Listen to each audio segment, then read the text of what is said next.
მეგობრებო, გამარჯობა. მოგესალმებით. გიორგის ძმობის სერია. ჩვენ ვხედავთ სერია გამოდებულია. ხო, ხეთერი. ის დაფულამდე აღარ დაიწყება რაღაც ხარვესებია.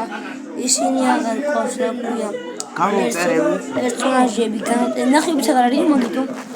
ზაფხულამდე აღარ გადავიდა იღებ ძმობის სერიას რა. მეგობრებო, იმიტომ აღარ ერთი სიტყვა შეიძლება მეთქვა.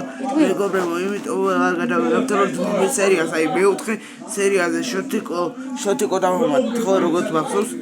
ძალიან ცუდი როლი შეასრულა. რა როლი ქონდა ისეთი? ხო, მე ვიცი, ძალიან ცუდი როლი შეასრულა. მაგიტომ აღარ ედება ძმობის სერია და ზაფხულამდე ნახვამდის ბაი. ოღონდ ძმობის სერია ზაფხულამდე თორე ისე სხვა ვიდეოს თქო მე დაგიო. კი და შოთიკოს გადაეცით კომენტარებში რომ ეგრე ცუდი როლი აღარ ითამაშოს, იმიტომ ცუდ როლს როცა ასრულებ შეიძლება გამოწერები აღარ მოგემართოს. ამიტომ ნახვამდის და ზაფხულამდე დაელოდეთ ძმობის სერიის